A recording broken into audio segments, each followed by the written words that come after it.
99 పైసలకు మా చుట్టాలకు బంధువులకి ఇచ్చాం అధ్యక్ష. 99 పైసలకి ఇచ్చి ఈ భూమి ఇవ్వడం వల్ల అధ్యక్ష ఇప్పుడు ఆయన చెప్తున్నారు అధ్యక్ష, గొప్పగా చెప్తున్నాడు ఆయన. నిన్ననే బెంగళూరులో 20 ఇంత భూమి ఇచ్చారు, ఇన్ని ఉద్యోగులు గూగుల్ పెట్టారని చెప్తున్నారు. భూమి ఇస్తే వస్తారు అధ్యక్ష. ఒక ఉదాహరణ అధ్యక్ష, వెస్ట్ బెంగాల్ ఉంది అధ్యక్ష, మీరు అందరూ తెలుసు. వెస్ట్ బెంగాల్ ఆ రోజు భూమి ఇవ్వకపోవడం వల్ల అక్కడ ఉన్నటువంటి కంపెనీలన్నీ బయటకు వెళ్ళిపోయాయి అధ్యక్ష. ఈ రోజు గుజరాత్ బాగా అభివృద్ధి చెందుతుంది. కారణం ఏంటి? ఒకసారి గుజరాత్ చూడండి అధ్యక్ష, అక్కడ పెద్ద పెద్ద కంపెనీలు వచ్చాయంటే అక్కడ తక్కువ రేటుకి భూమి ఇవ్వడం వల్ల అక్కడికి వచ్చారు అధ్యక్ష. ఈ రోజు ఉత్తరాంధ్ర వెనకబడి ఉంది, ఆ ప్రాంతానికి ఎక్కువ మందికి ఉపాధి కల్పాలి, ఉద్యోగాలు కావాలని దృష్టి పెట్టి పాలు ఏలు పెట్టుకుని పెడుతుంటే దాన్ని అభినందించవలసింది పోయి దాన్ని కూడా విమర్శిస్తున్నారు అధ్యక్ష. దీన్ని మీరు ఖండించాలి ఈరోజు స్పష్టంగా అధ్యక్ష. లేని విషయాన్ని ఇప్పుడు ఒక అలిగేషన్ చేశారు. ఉషా వాళ్ళకి 99కి ఇచ్చారు, నిరూపించమనండి, చెప్పాలి కదా అధ్యక్ష. మీరు స్పష్టంగా ఫ్లోర్ ఆఫ్ ది హౌస్ లో చెప్పా 5 కంపెనీలకే ఇచ్చామని చెప్పాను. కళ్యాణ్ గారు. అధ్యక్ష ఒక్క నిమిషం. మేడం గారు సార్ అడిగారు, సార్ ఇస్తానమ్మా, నేను ఇవ్వలేను, సార్ ఇవ్వాలి. వన్స్ మాధవ్ గారు మీకు వినేదానికి ఓపిక ఉంటే సమాధానం చెప్పేదానికి సిద్ధంగా ఉన్నాం. మీకు వినేదానికి ఓపిక లేకపోతే నేను సమాధానం చెప్పలేను. ఎందుకు అరుస్తున్నారు అధ్యక్ష? మైకు మీరు ఇస్తారు, మాట్లాడచ్చు అధ్యక్ష. ఎందుకు అరుస్తున్నారో నాకు అర్థం అవట్లేదు అధ్యక్ష. దయచేసి కూర్చోండి, ఎందుకు కంగారు పడుతున్నారు? ఒక్క నిమిషం, సమాధానం చెప్పమంటారా వద్దా? మాధవ్ గారు మీరు అడిగిన ప్రశ్నకి సమాధానం చెప్పమంటారా వద్దా? దయచేసి మెంబర్స్ కూర్చోండి, సమాధానం చెప్పినాయండి సార్. రావుల కూర్చోండి, మీ సీట్లో కూర్చోండి. సార్ మళ్ళీ కూర్చోండి. ఇప్పుడు ఆయన ఒక ప్రశ్న అడిగారు అధ్యక్ష.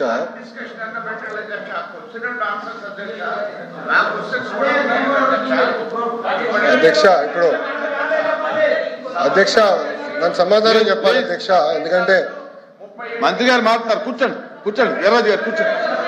కూర్చోండి ప్లీజ్, మెంబర్స్ కూర్చోండి ప్లీజ్, మెంబర్స్ కూర్చోండి. అమ్మా 2000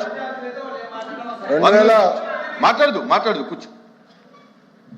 అధ్యక్ష ఇప్పుడు అడిగిన ప్రశ్నకి నేను సమాధానం చెప్తున్నాను. ఓకే, మీరు అడిగారు ఇంకా కొన్ని కంపెనీలు ఆంధ్ర రాష్ట్రానికి తీసుకురండి, లేదంటే పక్క రాష్ట్రాలకు వెళ్తున్నాయి. ఎస్, ఇప్పుడు ఈరోజు భారతదేశంలో 100 రూపాయలు పెట్టుబడి వస్తే దాంట్లో సుమారుగా 25.3 రూపాయలు ఆంధ్ర రాష్ట్రానికి వస్తున్నాయి. 25 పూర్తి చేయండి సార్. కూర్చో స్వామి, సార్ వినవయ్యా స్వామి. అరే గారు ఇప్పుడు ఓకే, మరో సభ్యులు ఒకటి ఆలోచించాలి అధ్యక్ష. ఇప్పుడు ఒకసారి ఆలోచించాలి అధ్యక్ష. ప్లీజ్ మాధవ్ గారు లెక్కల్లోకి వెళ్తే 151 11 అయినాయి. టీమ్ 11 తయారైంది, అది కూడా మాట్లాడదామా, డిస్కస్ చేద్దామా? ఓకే, మీ సీన్ రిపీట్ అవుతుంది, ఎందుకు కంగారు పడుతున్నావు అధ్యక్ష? ఇప్పుడు ఇట్లా వెళ్తే ఆనాడు హెరాస్ చేయలేదు అధ్యక్ష. 2019 నుంచి 24 వరకు మోహన్ దాస్ పై గారు ఏమన్నారు? There is economic terrorism in Andhra Pradesh అన్నారు. మీరు ఇట్లానే అమర్ రాజా బ్యాటరీని హెరాస్ చేస్తే వాళ్ళు వెళ్ళి ఎక్కడ పెట్టుబడులు పెట్టారు? తెలంగాణ రాష్ట్రంలో పెట్టుబడి పెట్టారు. వెళ్ళలేదు, ఎక్కడికి వెళ్ళింది ఆక్సిజన్ మిత్తాలు? ఎక్కడికి వెళ్ళింది? మాధవ్ గారు మీరు వాస్తవాలు తెలియకుండా మీరు మాడటం కరెక్ట్ కాదు. ఆర్సిలర్ మిత్తల్ ప్రాజెక్ట్ ఉత్తరాంధ్రకు వస్తుంది. మేము భూములు కేటాయించాం, ఎన్వైరన్మెంటల్ క్లియరెన్స్ చేయించాం.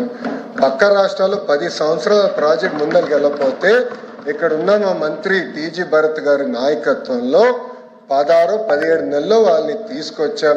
That is going to be India's largest steel plant.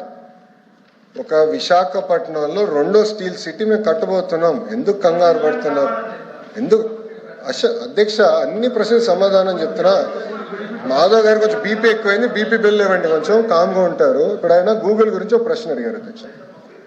న్యూస్లో వచ్చింది గూగుల్ ఎక్స్పాన్షన్ ఒక రాష్ట్రంలో చేస్తున్నారు. అక్కడ ఏం రాశారు, చాలా స్పష్టంగా ఆఫీసు అద్దెకి తీసుకుంటున్నారు అని వాళ్ళు చెప్పారు. ఇప్పుడు నేనేమంటున్నానంటే అధ్యక్ష, దాన్ని పూర్తి చేయమంటారా? ఎల్ఓపి గారు, you can not dictate terms, let me answer my question. Madhav గారే ప్రశ్న వేస్తారు, మాధవ్ గారే సమాధానం అధ్యక్ష, బేసికలీ నాకు అర్థమైంది ఏంటంటే ఆంధ్ర రాష్ట్రానికి పరిశ్రమలు రాకూడదు అనేది ఒక లక్ష్యంగా పెట్టుకుంది వైకాపా పార్టీ. ఉన్న పరిశ్రమలు తరమేయాలని ఒక లక్ష్యంగా పెట్టుకున్నారు. అధ్యక్ష, నేను సూటిగా ప్రశ్నిస్తున్నా, టీసీఎస్ కి భూమి ఇస్తాం తప్ప, కాగ్నిసెంట్ కి భూమి ఇస్తాం తప్ప, మదర్సన్ కి భూమి ఇస్తాం తప్ప. It is the government policy. Government ఏ నిర్ణయం తీసుకుందంటే పక్క రాష్ట్రాలతో మనం పోటీ పడాలి. విశాఖపట్నంలో ఐటీ ఎకో సిస్టమ్ లేదండి, it is a fact. IT ecosystem ఎక్కడుంది? మీరు 5 సంవత్సరాలు ఏం చేశారు? ఒక కంపెనీ పట్టుకొచ్చారా విశాఖపట్నం? సరిగ్గా ఇన్ని మాటలు మాట్లాడతారు. మేము 18 నెలలు పట్టుకొచ్చాం, 18 నెలలు ఇన్ని కంపెనీలు పట్టుకొచ్చాం. ఆర్సిలర్ మిత్తల్ విశాఖపట్నానికి వచ్చింది, ఈ రోజు టీసీఎస్ విశాఖపట్నానికి వచ్చింది, కాగ్నిసెంట్ విశాఖపట్నానికి వచ్చింది. ఈ రోజు పెద్ద ఎత్తున రియల్ ఎస్టేట్ డెవలపర్స్ మేము పట్టుకొస్తున్నాం విశాఖపట్నానికి. వాళ్ళకి మార్కెట్ ప్రైస్ వాళ్ళకి భూములు కూడా కేటాయిస్తాం జరుగుతుంది. Yes, it is the policy of this government. మేము ఇన్ఫ్రాస్ట్రక్చర్ బిల్డ్ చేయాలి. టూరిజం మంత్రి గారి నాయకత్వంలో టూరిజం పాలసీ కింద హోటల్స్ మేము కట్టాలి. ఎందుకంటే అధ్యక్ష, నేను ఐపీఎల్ మ్యాచ్ జరిగినప్పుడు వెళ్ళా, అక్కడ ఒక ఫీడ్బ్యాక్ వచ్చింది, ఇక్కడ హోటల్స్ లేవు, ఉండాలంటే మాకు హోటల్స్ లేవని వాళ్ళు కూడా ఫీడ్బ్యాక్ ఇచ్చారు. హోటల్స్ కూడా కట్టాలి, కన్వెన్షన్ సెంటర్ కట్టాలి, ఒక ఎకో సిస్టమ్ ఏర్పాటు చేయాలి. అధ్యక్ష, 1994 నుంచి 2004 మధ్యలో కూడా ఆనాటి ముఖ్యమంత్రి చంద్రబాబు నాయుడు గారు అతి తక్కువ ధరలో ఆనాడు హైదరాబాద్ లో భూములు కేటాయించారు కనుకనే ఐఎస్బి హైదరాబాద్ లో ఉంది, మైక్రోసాఫ్ట్ హైదరాబాద్ లో ఉంది, ఇన్ఫోసిస్ హైదరాబాద్ లో ఉంది, టీసీఎస్ హైదరాబాద్ లో ఉంది. అట్లా అనేక పరిశ్రమలు వచ్చి ఈ రోజు ఒక జీసీసీ క్యాపిటల్ అయిందంటే దానికి కావాల్సిన మొత్తం ఎకో సిస్టమ్ కట్టాం అధ్యక్ష.